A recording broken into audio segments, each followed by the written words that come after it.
Have you been thinking about diversifying your property portfolio, but unsure how or where to invest next? SJR Property Group is a buyer's agency based in Perth, specialising in helping East Coast investors diversify their portfolios. We focus on helping our clients achieve their financial goals by investing in high-quality, high-cash-flow investment properties that are poised for long-term capital growth. If you've been thinking of investing in the WA market, the team at SJR have feet on the ground and are here to help. Visit sjrpropertygroup.com.au or call us today on 1300 757 774 to chat with an expert.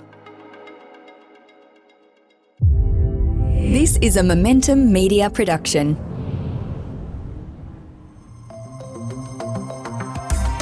Welcome to the Smart Property Investment Show, the podcast by investors for investors. G'day, how you going? It's Phil Tarrant here, host of the Smart Property Investment Show. I hope you're well.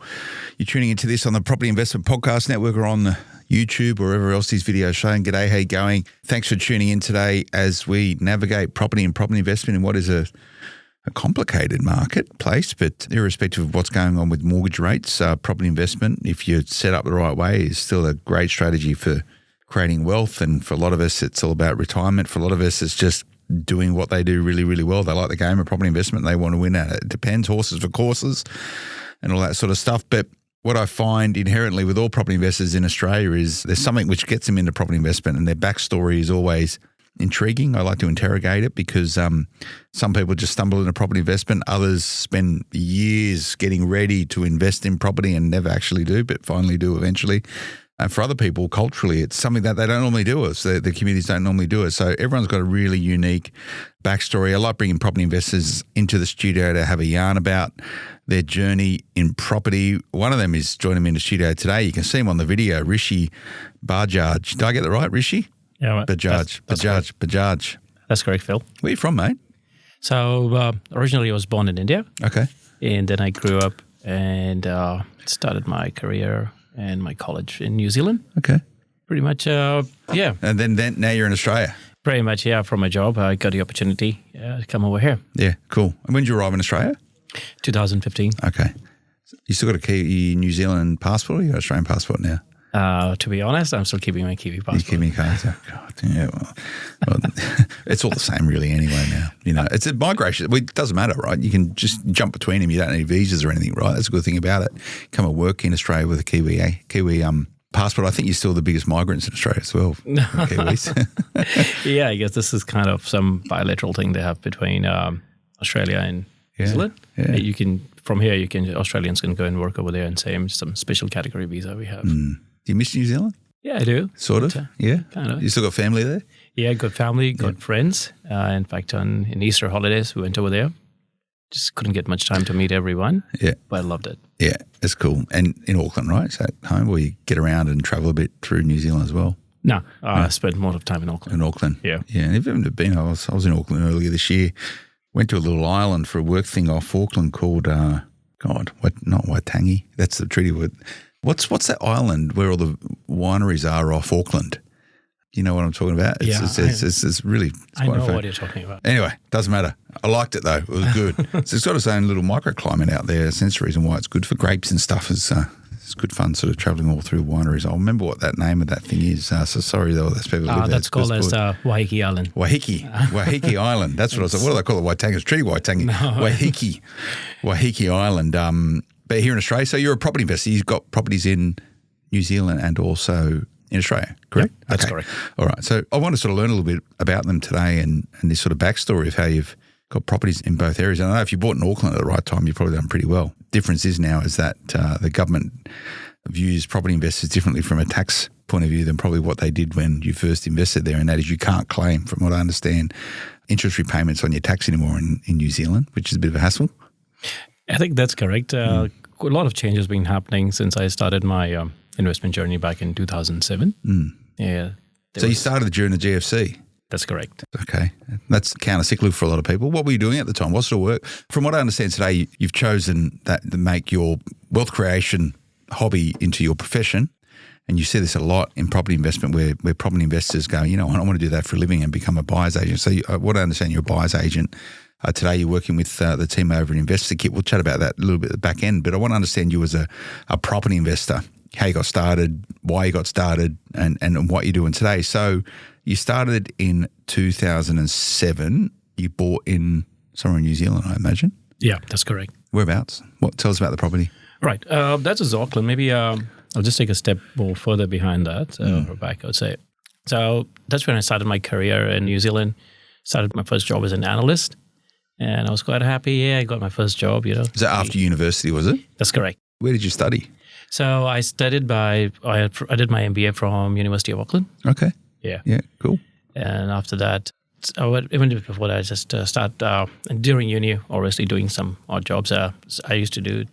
I picked up 2 jobs over there. First was Burger King. Yeah. And the other was New World. That's equivalent to Coles over here. Okay. Oh, yeah. Yeah, I always find it entertaining asking people what they did at university. And when some people go, I didn't work well at university, I go, nah. I had about 50 jobs when I was at university. So you're flipping burgers and working what? What were you doing in New World in the shops? Were you packing shelves and stuff? Yeah, I was packing shelves, doing night shifts, unpacking the pallets, getting rid of the cardboards, and topping the shelves. You know what's really funny? And only on the weekend, I was just messing around in my shed, and obviously I've got some pallets in there and a pallet jack. And so I worked sort of, when I was at uni, I worked at a toy store. It's sort of all over the joint, but one of my jobs was working in the warehouse sometimes. I got pretty good at using a pallet jack, right? Yeah. I just on the weekend picked it up, straight back into it. Like, it's never forgotten. You could, your muscle memory of using a pallet jack is pretty good. No doubt you're probably doing the same in a supermarket, right? Moving pallets around with pallet jacks. Or you had motorized ones, did you? Oh, you were lucky, mate. I had the manual one. Yeah, I had the manual ones, yeah. Yeah, same. Yeah. Flick it down, a couple of pumps, get it up, moving around, and you get pretty good at it. But absolutely. You'd be surprised if you picked up a pallet jack today, you'd probably be all right at it. But so packing shelves, and what were you doing at Burger King? Was that like night shifts and stuff? No, there was again just weekends or whenever I could get my shift, just making burgers. See, the whole idea was I just want to be more independent and pay my bills myself.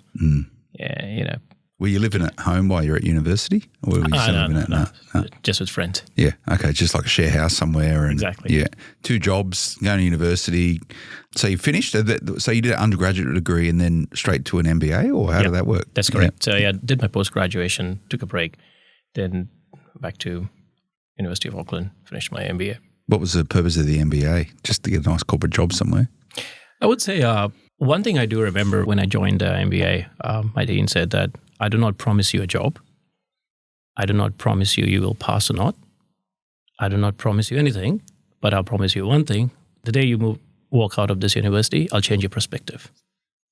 Fair enough. And that was the biggest learning I had from there. And did it? Yeah, definitely. So did it get you thinking differently? Did it get you thinking about how to manufacture and make money differently, the MBA? No, it's more of a thinking perspective. How you look at things, how you analyze, how you take a step back.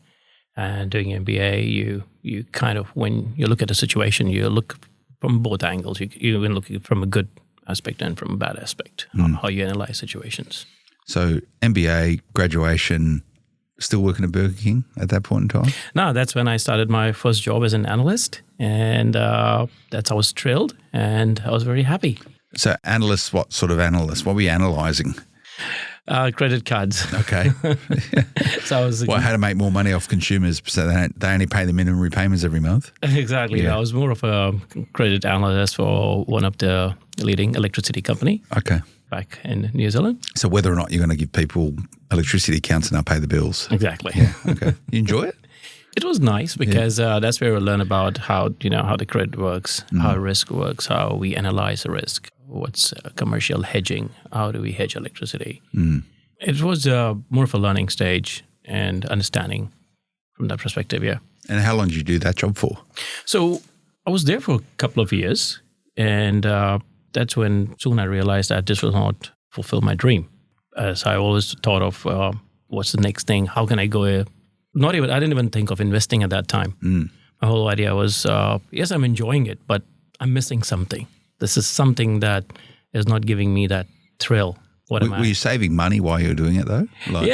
So that's an interesting one, I would say. See, it's always hard saving the first penny, the first dollar, the very first $1,000. But funny thing is, when I did all my savings and I put a first deposit of around $30,000 for my first house, and that money I had saved for my marriage. Okay. Had you actually found a girl to marry yet, or were you just saving up for a wedding that you never knew was going to happen? I would say both the ways. Okay. Yeah. So all the money, all the savings I had, and then I'd gone back to India and with family friends. I met my partner over there, and then so obviously she became my future wife. Yeah.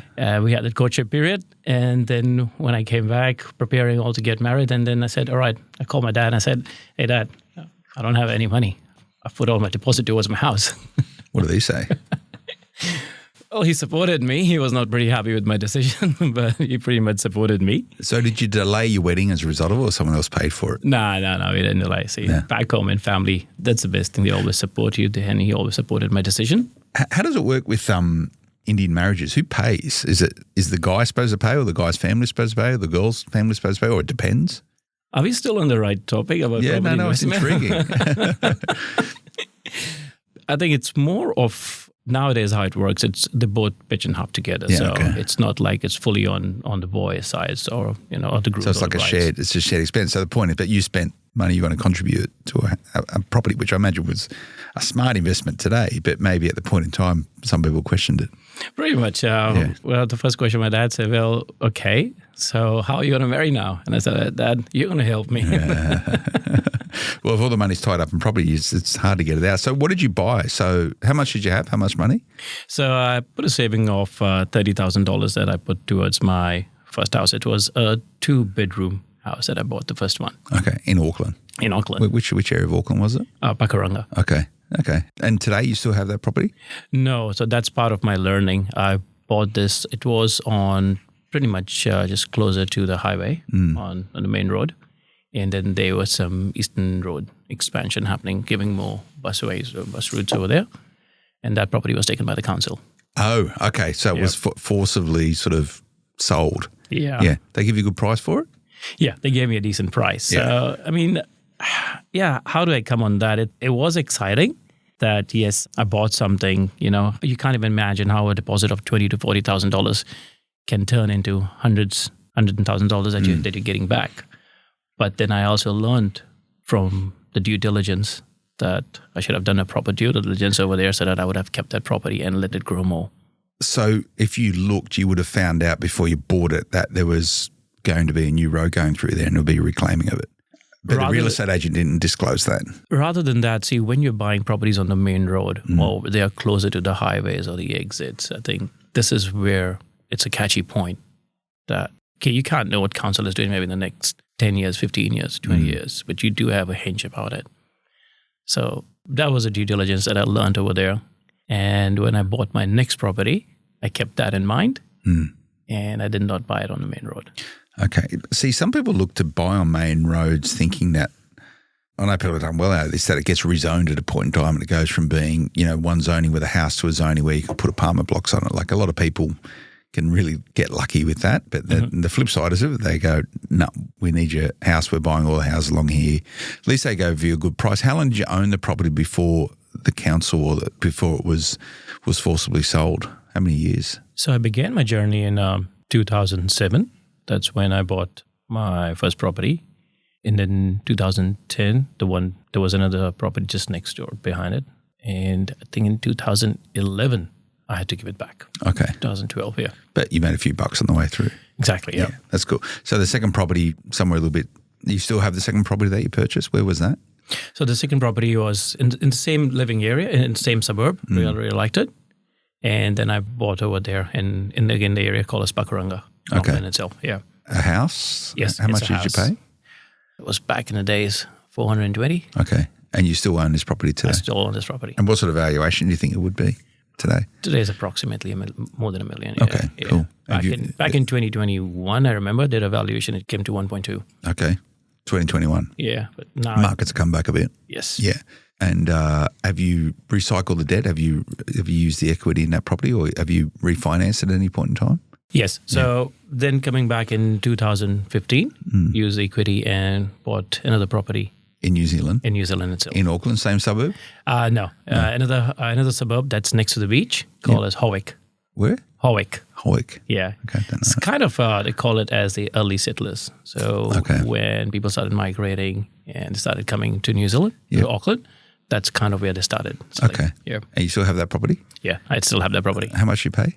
That was around 5.5, 550. Yeah. And Today's again, it's closer to the beach. So again, 2021, that was at 1.3. Okay. And any more properties in New Zealand, or is there more there, or is that extended to New Zealand? No, that's still that's there. it. Okay. Yeah. So when did you leave New Zealand and come out to Australia? 2015. Okay, so you've been here a while. Yeah. Been here for 8 years. And what brought you out to Australia? What was the goal? What was the goal originally? So I started I started working as a credit analyst in one of the electrical companies, and then I moved on to one of the leading oil companies called as Chevron, New Zealand, working for Caltex. Yep.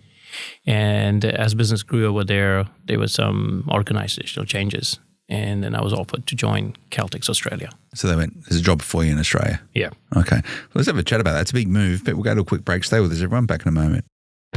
Are you feeling the strain of high mortgage repayments? Refinancing with Finny Mortgages can help you save big on your home loan and ease the burden on your finances. Our team of expert brokers specialises in helping Australian investors find the best possible rates. Refinance with Finny Mortgages today and start saving. Visit finny.com.au or call us now at 028 866 2444 to chat with an expert. Welcome back, Phil Tarrant, having a chat with Rishi about his journey through property. So before the break, job opportunity to work in Australia, and you said, yep. But do you have children, if you don't mind me asking? No. Did you have children then? No. Yeah, I had one. You had one, okay. I had one boy at that time. So what, you went home one day and said, hey, guess what? We're moving to Australia? Yes, I did. Is that, how'd that go down? Not great. No. But yeah, in Sydney, obviously. In Sydney. Yeah. So how we took the approach is that my wife was working for the bank at that time, BNZ.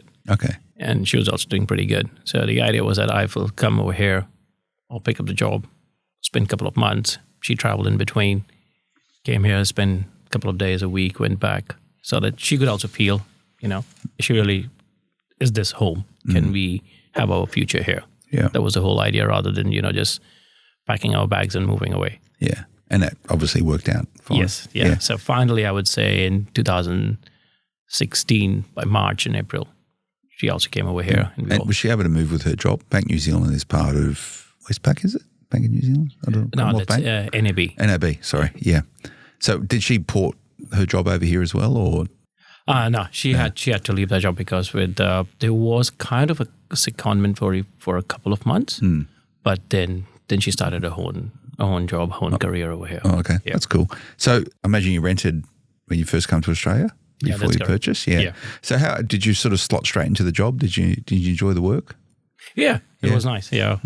Just joined Caltex pretty much with my own experience, been working there for years and enjoying Sydney. And the job was fun, was nice. Yeah. Yeah. So how long between arriving in Sydney and buying your first Australian investment property? All right. So when we moved over here back in New Zealand, it was easy to buy a house by, $500,000, $600,000. That was the time when I came over here, there was nothing less than 900 or $1 million. And I was to talk to my wife, all right, have we made the right decision? Have we come to the right place? But so 16, when we all finally were here back in 2018, that's where how the market was falling down and everybody is just going crazy. This is not the right time to buy. Everything is going to fall. That's when I made my decision, and I bought my house over here in 2018. Okay, so a principal place of residence is what you bought. Yeah, that's correct. Where did you buy for that? That's a suburb known as Beaumont Hills. Okay, in Hills District. Okay, and you still live there today. Exactly. Yeah. Okay. It's part of the Hill Shire, is it Beaumont Hills? Yeah. Yeah, it is. Correct. Yeah, which it used to be the Balcombe Hill Shire, but now it's the Hill Shire. It's massive. It's all the way out to Galston and by memory. It's a nice place to live. Everything is pretty much out there. So your home is there. All the amenities are in Beaumont Hills. Nice place to build a family, no doubt. No, yeah, it's a very nice community. It's a very nice family place where the kids can grow. So you bought a principal place of residence before you started investing in property? in That's Sydney. correct. Okay. Yeah, that's what I did, and moved in 2018, and that's when we were blessed with my daughter, 2019. Oh, good. Yeah, nice. So you got a principal place resident. Did you find it easy to get a home loan in Australia, being a Kiwi citizen? Yeah, not a problem. It was very straightforward, very simple. Did you use a broker or did you go direct? I used a broker. Yeah, okay. Yeah, you use a broker today, no doubt, still. yeah. That's good. So principal place residence, and then you started so you're working at Chevron/Caltex in an analyst type role. When did you start investing in property? How far after buying your principal place residence? So after buying a principal house residence in 2018, the very first investment when I started doing was back in 2020. That's where I bought a property in Ipswich, Ripley. Okay. Yeah. Is this before COVID or after COVID? Just before? Just during? Just during COVID. Yeah, okay. So when did you buy that property? So it was a home and land package. Okay. So it was a build where in 2020 we went for the land, it got registered, and then step by step until the property got fully constructed. Okay, in Ipswich. Was it one of those dual key ones or was it single? No, it's just a single. Yeah. And you still have that property today? Yeah. Yeah. How's it been? Is it good? Is that right? It's good. Yeah. Yeah. It's kind of a learning again from there. So you bought the land during COVID and then you had to try and get a house built on it during COVID. Yeah. Yeah. Straightforward? As I said, yeah. So once the registration was done, after a month later, we just started with the construction. Okay. That's cool. And so obviously a good builder who finished it, which doesn't seem to be happening a lot these days. You didn't have any problems with the builder? If he's not listening, then I can say. Maybe he is, maybe he isn't. See, there was a struggle. Things got delayed with COVID. The cost went up. Unexpected costs started coming, council delays. So there were a few challenges we faced. Yeah. So that was in Ipswich, which, by the way, is for those of you who have downloaded the Fast 50 report on smartpropertyinvestment.com.au, you see Ipswich or suburbs of Ipswich. Is it where in Ipswich? Is it in Ipswich or one of the suburbs surrounding Ipswich? Ripley. Okay. Yep. Yeah, there's a lot of really good representation of Ipswich suburbs. So this is where to put your money today for the best capital growth in 2024. If you haven't yet downloaded it, go to smartpropertyinvestment.com.au and download it. I think there's still a lot of growth to go in Ipswich. Has that probably performed well for you? Yeah. Yeah. It's performed really great. Yeah. So good rent on it? Exactly. Yeah. Okay. And what's the long-term plan for that? Just to hold? Yeah. At the moment, I bought the property, so I will let time do the heavy lifting. Just hold it for a while. And then after I've done my own mapping, my own portfolio mapping, then I'll see when it's time to consolidate the debts. When is it to go? Yeah. So, and you've bought more property in Australia subsequent to that. So that's 2020. Yeah. We're at 2023 today. So tell me about any other purchase, because I know everyone goes, I want to know what people are buying. So what else have you bought? All right. So after that, bought a land that's next to Canberra. It's a place known as Jumping Creek. That's next to Queanbeyan. That's a land that's a cool Australian name, isn't it? Jumping Creek. Jumping Creek. Yeah. So is it just a block of land? It's a block of land that will get registered by mid next year. Okay. And you're going to build on that again? Okay. That's the plan. Yeah. Let's see how it goes. Okay. And besides that, I have just ended up buying another property this year. Okay. There's a lovely place known as Bundaberg. Bundaberg. Yeah. Okay. Did you go up to Bundaberg to buy this place, or you bought it sight unseen? No, this is kind of being a buyer's agent. It's kind of like testing your own medicine. Yeah. Okay. So going through the whole process, worked with Arjun with Investigate and seeing how the process is.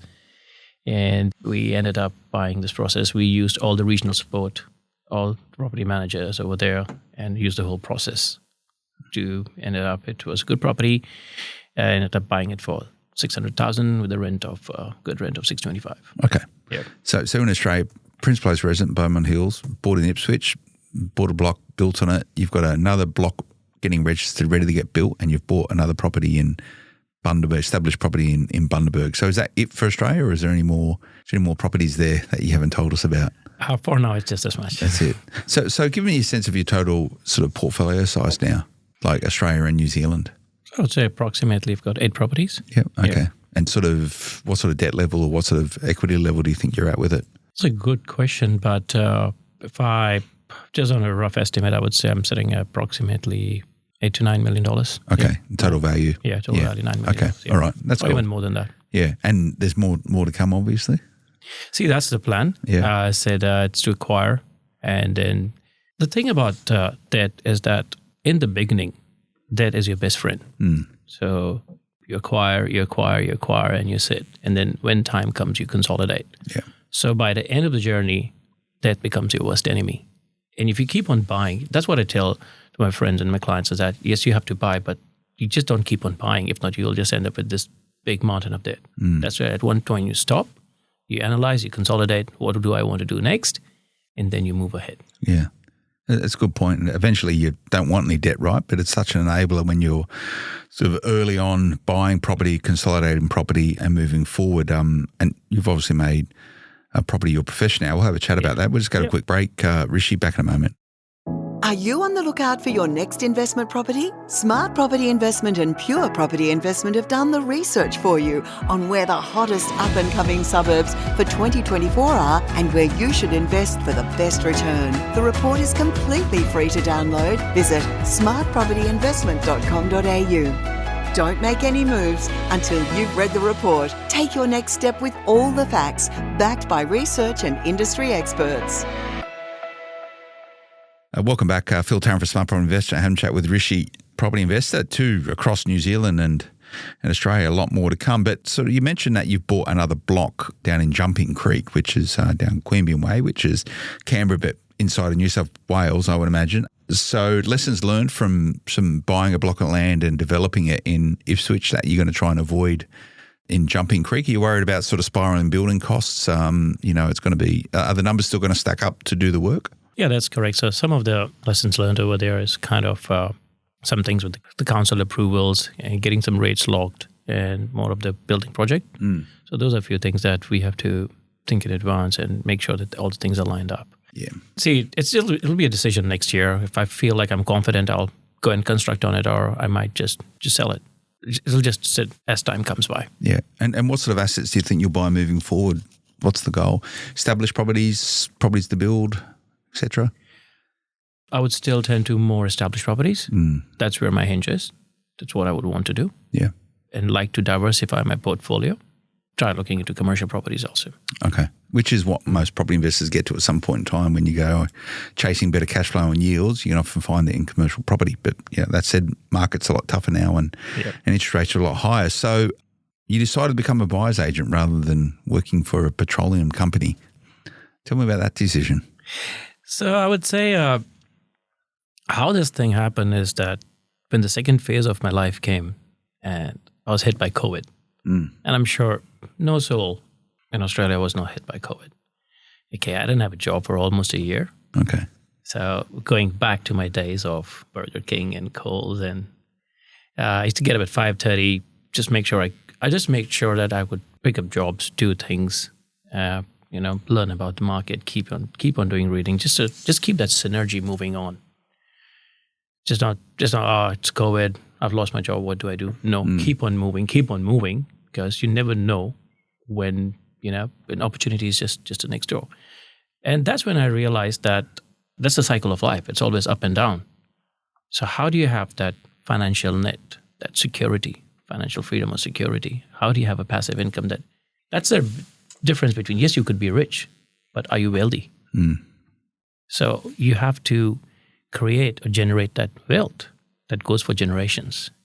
And that's when the whole idea, after COVID, I went into the land and then the Bundaberg property. And then when I realized, I took a step back, looking at all my portfolio, all my learnings, all the mistakes, how I could avoid things at that time, kind of became my passion, how I can share that with people, how I can help them, how I can guide them.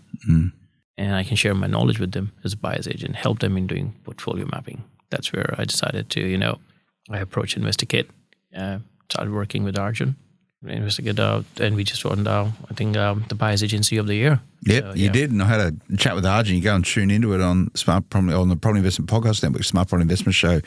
Had a chat with Arjun a few month ago, by memory, around that. His passion for property, and I could see why you were attracted to Arjun's business to build out a career as a buyer's agent. What do you most like about being a buyer's agent? It's really great. See, what I enjoy about this thing is where I can guide people, I can help people who talk about real estate or who talk about properties during their coffees or lunchtimes. I happen to talk about it the whole day. Yeah. anytime we can go on and on about it. What's a good market? What's the best time to buy? How are the interest rates? That's what I enjoy about it. Yeah. And with all my experience that I've built my portfolio. Yeah. And you're enjoying it, obviously. You miss anything from your previous life working for a corporate, or you much rather be a buyer's agent? It was a nice 9-to-5 job. I mean, it was never a 9-to-5, but kind of, I think I enjoyed this part of my life more, yeah. Do you think you've been lucky in life? I'm not sure if luck is the right word, but I hadn't imagined this life that I have now, blessed with a beautiful family of 2 kids, coming in, living in Australia, a beautiful nature surrounding. So, yeah, things just came out good for me. So you reckon it's worked out better than what you thought it would be? I never even imagined, I'd say. And why is that? Sort of family, but also choice in career and a buyer's agent can be a real enabler for helping people into property. What do you want to be remembered by with the work you're doing as a buyer's agent? What I want to be remembered is I'm kind of more of a consultant over here, kind of more of relationship building. Yeah. Where I can share my experiences, share my knowledge, guide and help, and learn from mistakes, avoid those mistakes. See, what I've learned in my career, there are 2 ways that you go ahead. One, self-experience, you burn your hands and say, "No, I don't do it again." Or B is you learn from others. And that's where I want to share. Yeah. And sort of thinking back to your time at school or in your university, were you a good student? Were you a diligent student? You see that in your career today, or were you a troublesome student? Always handing in your assignments late? That was me, by the way. I missed my school time, I would say. I was kind of what I missed from my school is, and what I valued more was my friendship, my friends, having just lunches, just play dates. I was a lot into sports. I was good at academics. In fact, I used to coach my junior. Yes, a bit of backbencher at the same time. And sort of, as you embark on this sort of newish career as a buyer's agent, you think back to the work you've done so far and life in general, what's sort of been the biggest influence in your life so far, do you think? Or what sort of shaped your habits and behaviours more than anything else? This was back in the days when I was in Chevron, and I read about a person by the name as John D. Rockefeller.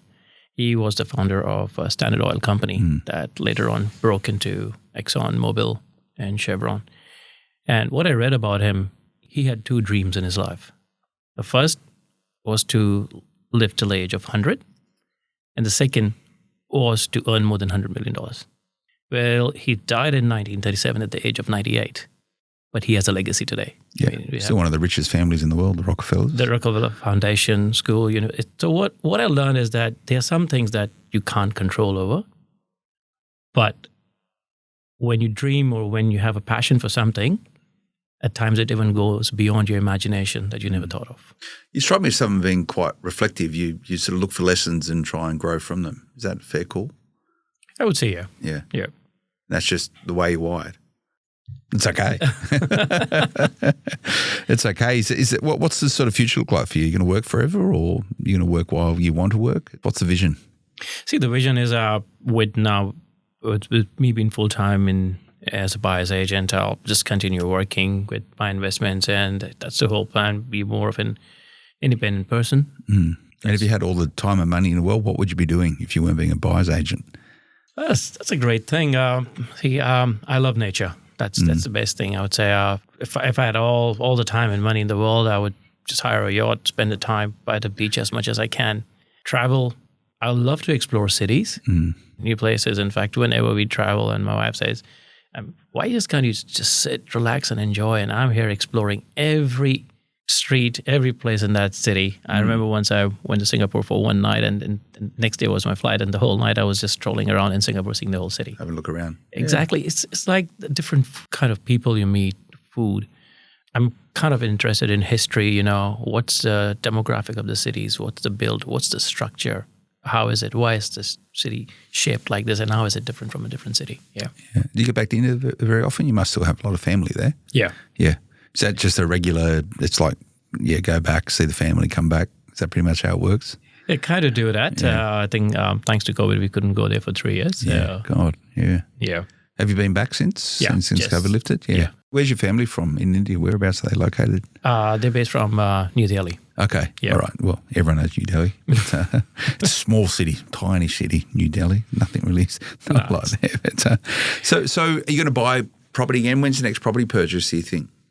Well, the two things I would say. One is when I think I'm ready, and when the bank gives me some. The bank's loan. ready to give you. Yeah. How are you going with serviceability? Are they the bank easy, or are you going to have to wait and do a few more months, a year, sort of as a property buyer before the bank will open up its coffers a little bit more? Yeah, I would say it's how the serviceability and the lending at the moment approach is going with the banks. And just one bought recently, I would say I would give it the next 10 to 12 months. Yep. And how the market moves.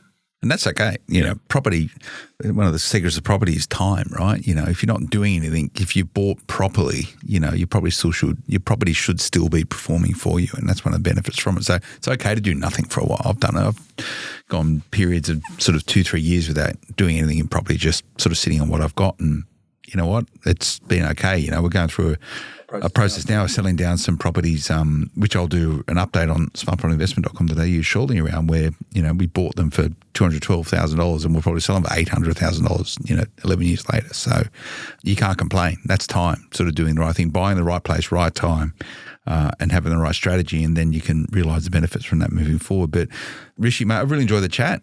You know, you happy you made the call as become a buyer's agent? I'm very happy, very excited. I mean, it's my passion. And as it said, if you enjoy what you like to do, you just move on with that. And as I said, coming back to, if you bought a property and just sitting doing nothing, time is doing the heavy lifting.